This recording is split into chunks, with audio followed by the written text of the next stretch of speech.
We got a big stack of records, and he's going to hand us one, and we're just going to talk about what we remember or what we know from that band, see if there's anything. And just got to put a plug in for the company that enables us to do this, that pays all the bills, for my crazy harebrained ideas, is Audio Mover. Audio Mover is the company that takes your old audio and videotapes. Speaking of old, takes your old audio and videotapes and turns them into digital. Go to audiomover.com and start your order there. So, we're going to ask Steve to bring our first record in. Yeah. It's a little serendipitous. I can tell exactly what it is from the back. Here, and we probably should just take, even though I usually don't touch these, we're going to take it out of the plastic so we can see it more clearly in the photo, or in the camera up here. So, this one is, this is actually, I gotta admit, I bought this album and I never listened to it. It was, I mean, even the guys in the band consider this one of their greatest albums. Yeah, I love it. I mean, was it the last album with makeup, right? Yeah. And so, as a matter of fact, they re-released this album a few years later without makeup. Without Ace. Without Ace. And the funny thing is, Ace, right here, did not even play on the record. Yeah, not really. I think it was Vinnie Vincent that played on something it. like that. Yeah. I think it was something. And so what they did is, but they put Ace to make it look like they were still a band, because Ace had been on his way out for a little while. Yeah, this is, I think this came out, during the recording you had. It was in the early 80s, 1982. Yeah, so you had Ace basically, DeLorean, car wreck, and all that kind of fun Ace type stuff during, I guess, the recording of all this. And yeah, I mean, their last album with makeup, and dude, I loved it. I loved the glowing eyes look was totally cool. I mean, it's first album with Eric Carr.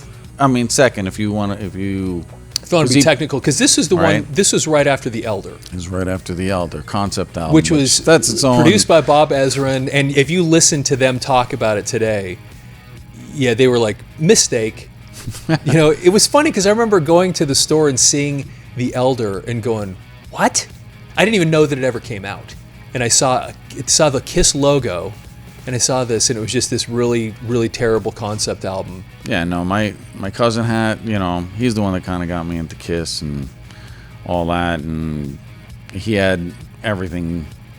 So, yeah, The Elder was something that was like, whoa, wait a minute, what is that? And then this came out after. Although I shouldn't say it was terrible, because I don't know that I haven't listened to it enough. I've listened to a couple tunes, like there was one called I, maybe. Yeah. And Gene with a really bad video to it. Yeah. And they all kind of cut their hair short. Yeah, for that. That's right. And actually, they had another album right around that time called Killers. Yeah. There was a best of. I've got that one in best of with like a couple new tracks. songs. Right. Yeah. But Eric Carr, so he replaced Peter Criss as the drummer. And then Vinnie Vincent replaced Ace Frehley here.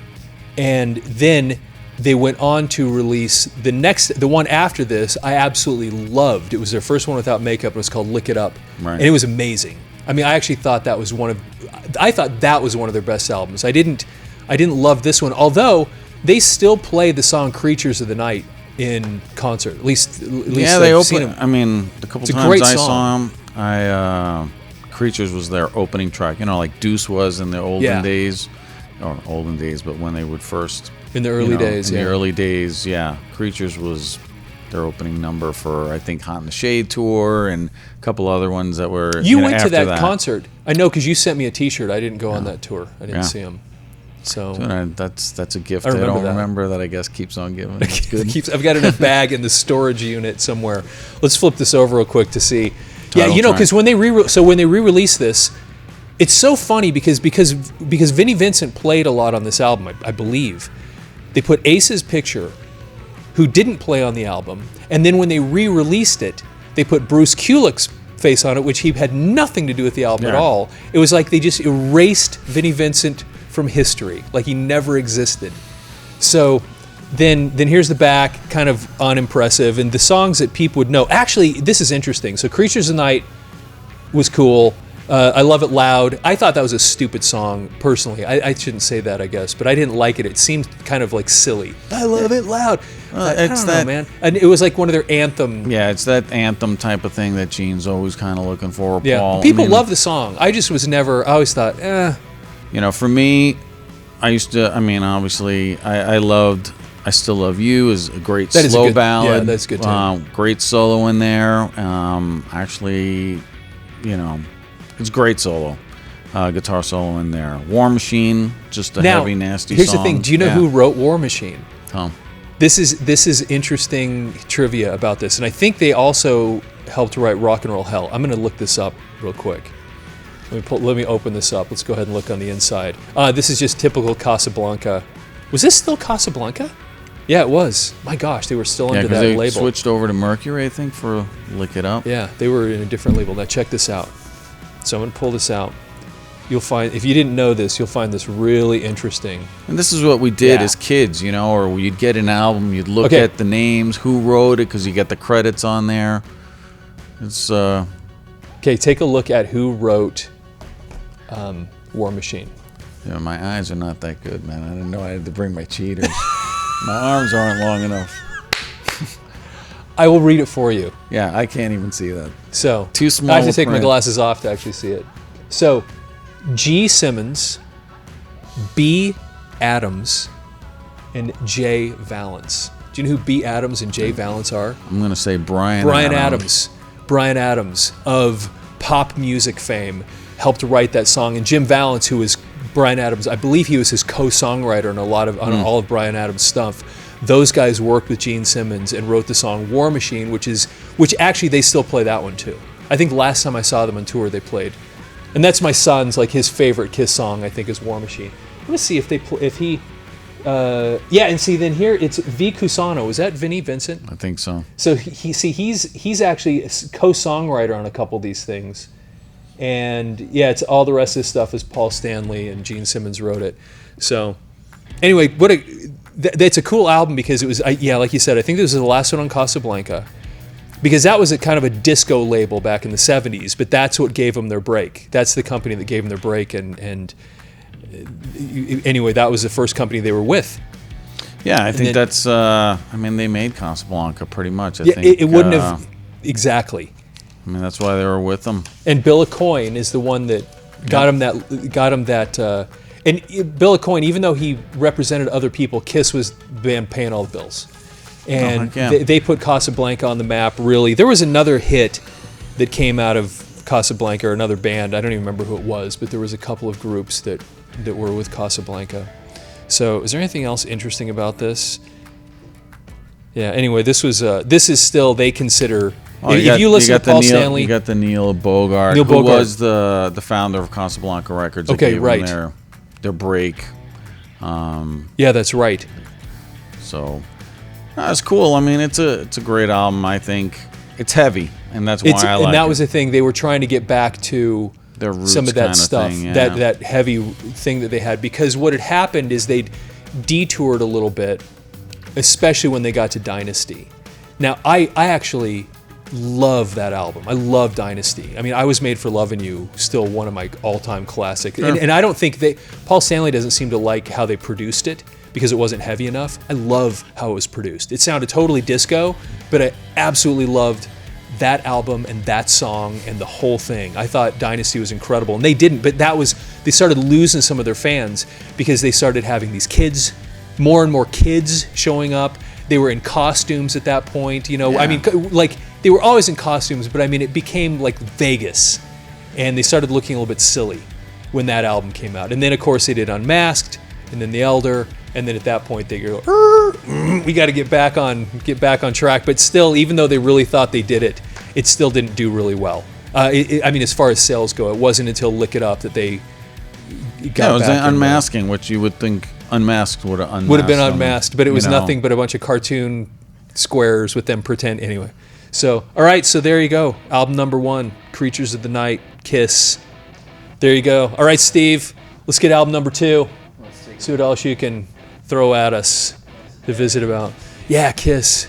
I actually have, I had Lick It Up signed with Vinnie Vincent, Gene Simmons, and Paul Stanley, not Eric Carr. And I left it in a hallway in my last office overnight as we were packing and moving, and it got stolen. So I was so disappointing because that was one of my, one of my great gems. all-time things. Yes. Oh yes. Okay. This is a classic. You know what's interesting about these guys? Speaking of Kiss actually put these guys on the map. You know that, right? They toured them. If you haven't seen, what's the documentary, All the World's a Stage? Yeah. I think it's on Netflix. Geddy Lee talks about Kiss. Yeah, I mean, and they were, I think the part that I remember, it's like everybody's out partying and Rush is just like, dude, we're musicians, man. We're back at their hotel room watching TV. Yeah, bunch of nerds.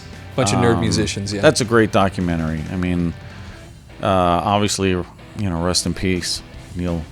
Yeah, Neil Peart. Right? Yeah, he was amazing, and this is so. And it's interesting on that. I remember in that documentary they actually talked to Gene Simmons of Kiss, and he talks about them, and he says something like, "What do you say? They're Rush." Like, well, they're one of those bands that word actually just means something. And I've seen them in concert several times. They were just absolutely, everything about them was amazing. But this album almost destroyed the band. And the story behind this, I don't remember what the album was right before this. If somebody else is watching this, they'll remember and they'll put it down in the notes. It was anyway. I'll probably think of it in a minute. But they had not managed to put out a hit song. They had their first album that didn't have Neil Peart on it. Right. And then they had Fly By Night after that, and then, oh my gosh, I can't remember what the other one was after that. But somewhere in here, the record company said, you got to give us a hit song, or this is over. And if you watch, in that documentary, Neil Peart talks about this, and he says, we would rather go back to Canada and go back to our previous lives than just start putting out hit songs. And so the record company asked them to make some hits. They went and recorded a concept album instead, where the whole first side of the album is one big long series of it's like this giant song with all these movements in it.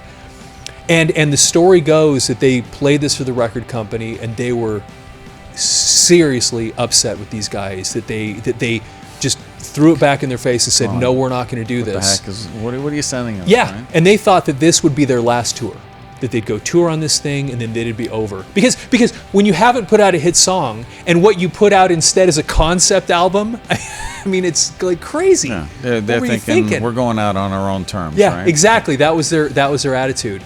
And so they come up with this 2112, which was a concept from a book. Oh gosh, it's on here too. I think they even mention it. It's like it was. I can't think. It was inspired by the same person that wrote Atlas Shrugged, but it was inspired by a book that. Yeah, because Neil Peart. He wrote all the lyrics. Yeah, he wrote all the lyrics. Super studious guy, really smart. World's greatest drummer in many people's opinions. Yeah. So, yeah, I mean, cerebral, I guess, would be a great way to put it, and a deep guy. But, I mean, I remember when this came out, friends of mine were showing, hey, you got to listen to this. Ayn Rand. Okay. So it was the, okay, here we go, I'll read it. It says, lyrics by Neil Peart with acknowledgement to the genius of Ayn Rand. So it was based on something some book or some story that she'd written, and so he'd kind of taken that concept and molded it and created this story that was 2112. Yeah, no, like I said, I mean, growing up again as a Kiss head, right, a Kiss fan, Kiss Army kid, everything simple, 3-minute songs, friends are playing, hey, you got to get into this, and you listen to it and you're going. I was like the record company, like, what the hell is this? I what is going on here? But I think for me, Rush as a whole has been a band that's grown on me over the years to appreciate not only just what they did, but their musicianship, what they can do. I mean, just everything they bring to the table was above and beyond what you would assume a three-piece band could ever achieve. And then their backstory is incredible. So, I mean, 2112 was just that one, what is this moment? Mm-hmm. And yet, anybody that knows Rush, it's like a defining moment. Just because it's like, I here's think who we the one are. before it was Caress of Steel. I could be wrong about that, but I'm just remembering now. I think that was the one right before this. Yeah, I mean, obviously, like, it's, Or Farewell to Kings. Dang. Anyway. well, it was I one mean, of but those, even Farewell to those Kings. album titles, But I mean, it's the yes, cerebralness, it right? tells you exactly what they were all about. Again, It was this. Again, you couldn't be more 180 than Kiss. Love Gun, Destroyer, Unmasked, Dynasty. You know, Farewell to Kings. I couldn't even fly by Love night. Gun. Yes, that tells you everything. There was never a song like Love Gun from On a Rush Rush album, ever. ever. Nothing No. like that. It was all very thoughtful, deep lyrics, and once again, Neil Peart's the one that wrote all those words. And and he was once again such an incredible drummer. It's interesting over the years. This became their kind of iconic logo. Right. That came. I think this was the first time it showed up was on this album. I Yeah, could be wrong I about think- that. You know what? I want to say that's the first time I remember seeing it. But I tell Yeah. you what, that overture at the beginning of it, the synth that starts out, Right. dun-nut, dun-nut, dun-nut, dun-nut. Oh my gosh, it's so spectacular. And they admittedly, and Geddy Lee talks about this, how terrible they were at dressing themselves. And he says, they ended up with these just bizarre looking outfits. And you look at Neil Peart over the years too, how he changed. He had this long hair with that big mustache. And then if you saw him on that last tour, he always wore that skull cap, and he just kind of, and then Geddy Lee, other than aging a little bit, never changed how he looked. No, he looks the same. I mean, Alex Lifeson then put on a few pounds over the years, cut all his hair off, but he just kind of, and Geddy Lee, what's so funny about him, it was as if he didn't have enough things to do being a bass player and a singer. I better start playing the keyboards too while I'm playing bass and singing. All and right. if that wasn't enough to do, he got Taurus bass pedals, Right. so that he could be playing with his feet on the bass, Taurus bass pedals, his hands for the keyboards, hands on the bass, and singing all at the same time. And another thing about this album that gets overlooked, because 2112 obviously dominates an entire side of the album.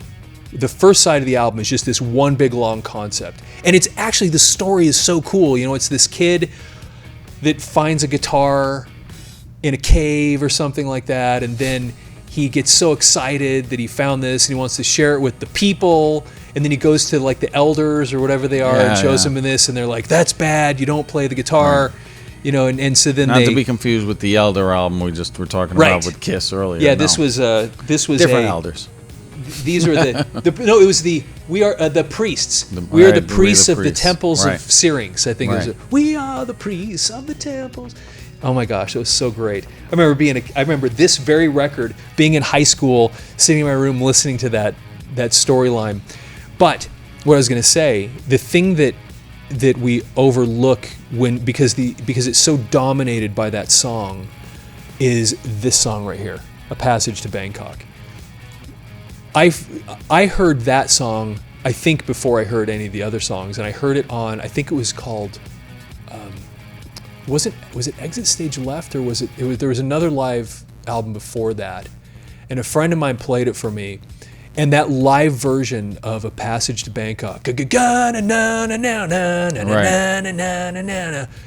live version of it, this one's great, but that live version is so heavy and it is so powerful.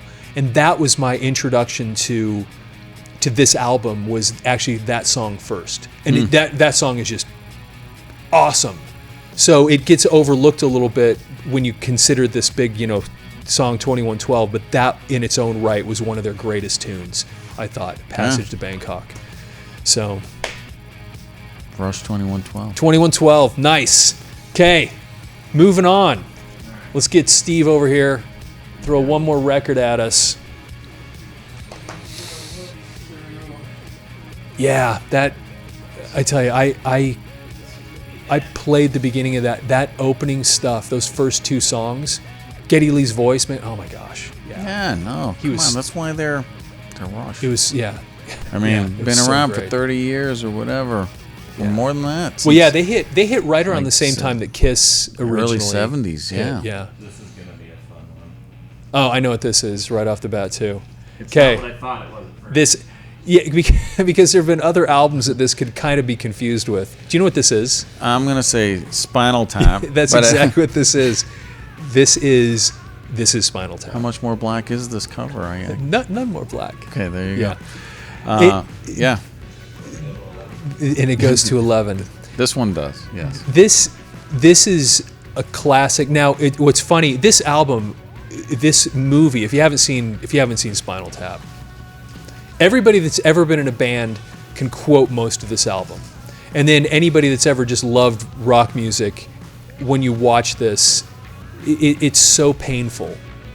So many parts of this show, and I want to say that we watched it together in the dorms when we, back in the day.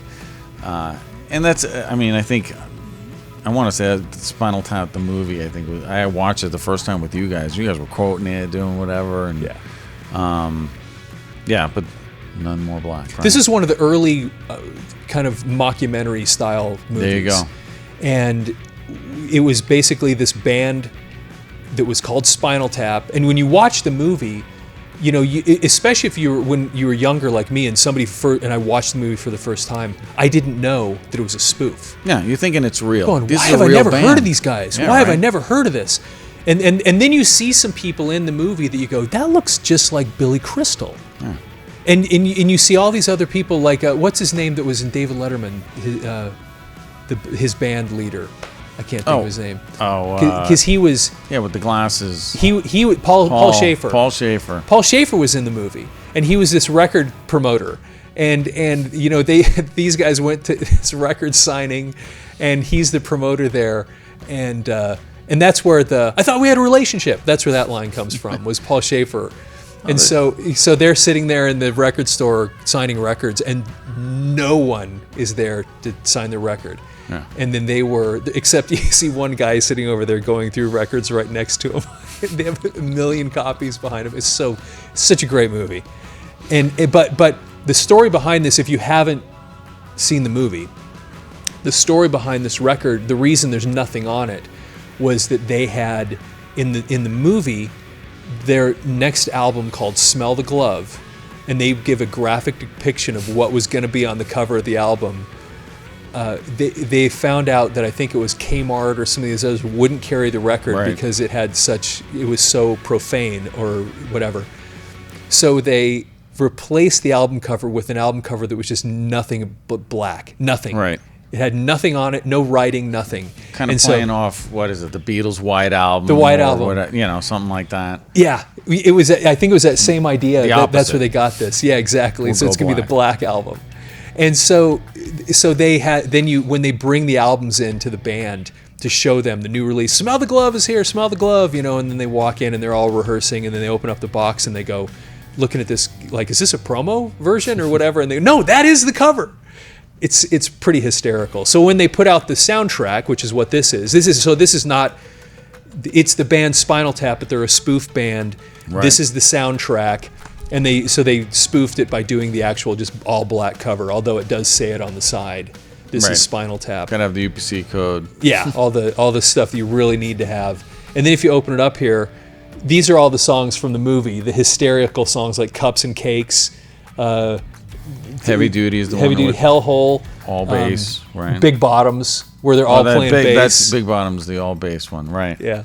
And then these are the different albums that they talk about in the interviews in the mockumentary. Allegedly. Yeah, right, the alleged albums, right. That never really existed. Correct. That was my point, yeah. So then this was their release of the actual songs that were in the album or in the movie. And they're actually, what's funny is so let me pull this out, because this is the other part that was kind of the weird giveaway when you see the movie, is that you see this guy right here, right, Christopher Guest, and Oh, no, sorry. That's Christopher Guest, Michael McKean. You see Michael McKean and you go, that looks like Lenny from Lenny and Squiggy. Right. That's who it is. is. And it was. But see, that's the thing. As a kid, I'm watching this, or I'm a 12 or 13-year-old, whenever I was watching it, I'm sitting there thinking this is a real band, and I go, that guy looks just like the dude from Laverne and Shirley. Right. And you don't realize that it's this troupe of guys making this mocked-up film, and it's Rob Reiner that was, he I can't remember how he introduced himself, but he's a character too. Right. And he's the one traveling around the world with them, asking them, as they're... He's like the documentary guy, right? Yeah. And so then this is the band, and then the drummer, which is this guy, in the picture at least, the story is that he keeps dying, bizarre gardening accident, what was the one spontaneous combustion, there was a little globule left on the seat, just these absurd stories. And then, so these three, Michael McKean, Christopher Guest, and I can't remember his name. It's right there on the bass. Harry Shearer. These guys, you see, they went on to do some other things like Mighty Wind. What was the other one that they did? Best in Show. Best in Show. So they would do other mockumentary type shows, and these guys were just awesome. Of course, he's in Princess Bride. He's a guy with the 6 fingers, and you see these. Anyway, you see them pop up all over the place. He was Christopher Guest was most recently in Better Call Saul. At least that's the last time I saw him. He's a great actor. The guy's really, really fantastic. No, they're awesome. I mean, no doubt. This is a landmark album for soundtrack with everything that's going that was happening at the time. I definitely think that you see these guys and they get together. I've seen like different occasions like Spinal Tap coming back, different little things, just special guest type of things to kind of bring it back, because it's a timeless mockumentary. Because if you've been in a band or been in theater or anything, but definitely any sort of band thing, I mean, you can, everything that happens to the movie, every one of us has experienced it on one level or another, and so we can relate and laugh and be like, yeah, it was pretty awesome stuff. So I don't know what else there is to say about this, but it was if you ever hear the line, "These go to 11," that's where this came from. It was Rob Reiner asking, because Nigel, who's a guitar player, is a little bit spacey, and he's sitting there explaining to Rob Reiner, showing him his Marshall. You go to 10 and you just want that extra little bit? Well, these all go to, and he shows him how all of them go to 11. And Rob Reiner goes, why don't you just make 10 louder? And then Nigel's got that chewing his gum. But these go to 11. These go to 11. It just doesn't compute at all. Yeah, it was anyway, super spectacular. All right, man. Well, that was kind of fun. Pulled out 3 random records, chatted for a little bit, and we'll do this again. Yeah, this has been awesome. Yeah, there you go. Thank you for watching, audiomover.com, and we'll talk to you later.